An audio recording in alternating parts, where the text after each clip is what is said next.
I want to start with a quote by James Baldwin, and it's always stuck with me. He said, "The children are always ours, every single one of them, all over the globe."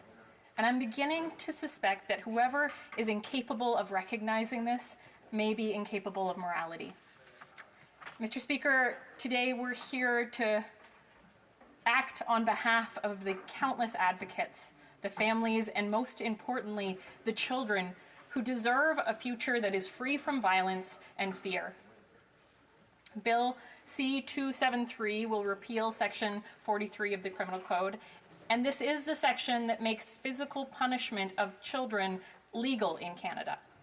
And as a mother of 2 young children, it's hard for me to even think about my girls being hit by someone 5 times their size. To think that in Canada, parents can legally hit children as young as my sweet 3-year-old. We stand today on the precipice of passing this bill, of creating transformative change. And I urge my colleagues in this House to reflect on the urgency and the moral clarity that this bill represents. Section 43 of the Criminal Code allows the use of reasonable force to correct children. It is an archaic provision that has long outlived its place in a compassionate society. And it's not only that this provision perpetuates violence, but it also undermines our efforts for true reconciliation with Indigenous peoples. And I want to thank the member from New Westminster Burnaby for putting forward this bill. And he noted in his speech that repealing this section is a critical step in fulfilling call to action number 6 of the Truth and Reconciliation Commission report. And we must move forward and implement this bill, but also all of the 94 calls to action in the Truth and Reconciliation report. Now, corporal punishment of children, it is a violation of their human rights, a fundamental truth that is recognized by the United Nations and echoed in the global research. More than 65 countries, including Germany, Sweden, South Africa, have already banned this practice. And these countries have seen profound improvements in child welfare, in reductions in aggressive behavior, in the long-term positive impacts on our societies as a whole. And the research consistently shows that corporal punishment leads to increased aggression, increased mental health challenges, and a perpetuation of violence that often stretches across generations. I want to take a moment to respond to some of the comments that I've heard from colleagues in the Conservative and Bloc caucus. This is not something that happened in the past and no longer exists. Children are still being hit today. Yeah. Corrective punishment of being pushed down, slapped.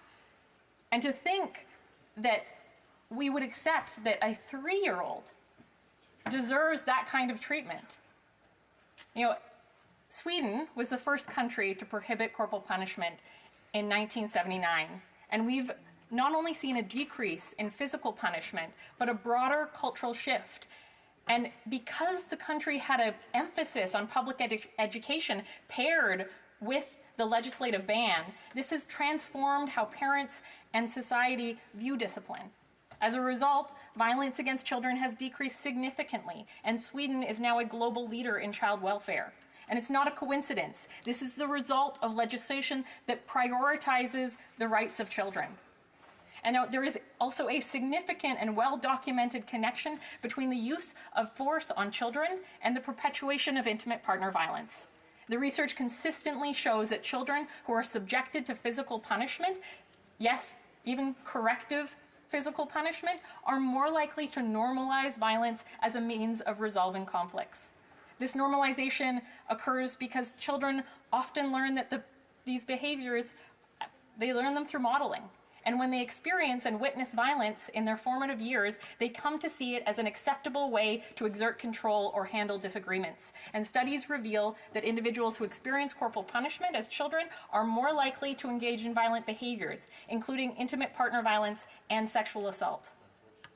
Moreover, the cyclical nature of violence is reinforced by the emotional and psychological impact of physical punishment. Children who endure this kind of punishment often struggle with anger, aggression, issues of self-worth, and these can carry on into adulthood. They can negatively affect their interpersonal relationships. The learned behavior of using force to assert control, combined with unresolved emotional trauma, creates a dangerous foundation for intimate partner violence. And by allowing physical punishment of children, our society not only undermines the emotional well-being of those children, but it also perpetuates a broader culture of violence that extends into relationships between adults. Madam Speaker, I want to be clear. This bill is not about criminalizing parents. And there are actually provisions in our criminal code. There are common law defenses that would protect parents who are using force to protect their children. Teachers who are using force to protect the students. But it would not protect a parent who, with or without thinking, strikes a child.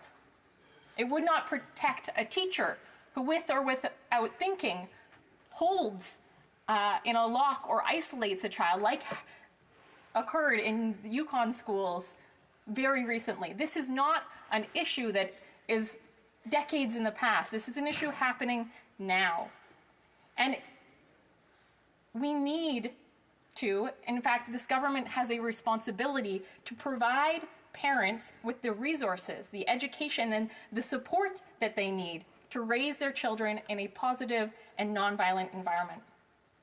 This is about breaking the cycle of violence that too many children in Canada continue to experience. Our laws should reflect our highest values, and allowing physical punishment of children is incompatible with those values. Indigenous children in particular have borne the brunt of the harms caused by this kind of physical punishment. The legacy of residential schools where Indigenous children were subjected to brutal physical abuse, this continues to reverberate in communities where the intergenerational impacts of this violence keep causing harm today. We know from the Truth and Reconciliation Commission that corporal punishment was a tool to assimilate and dehumanize Indigenous children. And the failure of this Liberal government to deliver on its promise to implement the 94 calls to action in the Truth and Reconciliation report, it is reprehensible. This is action number 6, and it has been on the table for nearly a decade. Why is it requiring a New Democrat private members bill to pass this law? And while Liberals like to talk about reconciliation, their actions, or their lack thereof, tell a different story. It's simply not enough to make empty promises and drag your feet on reconciliation. But then we have the Conservatives, and I shouldn't be surprised, but I have to admit that I was shocked. I was outraged as I watched them vote in outright opposition to Bill C-273, to stand in this House and to vote in favor of legalizing hitting children. By voting against this bill, they have made it clear that they stand on the wrong side of history, the wrong side of Indigenous justice, and the wrong side of children's rights.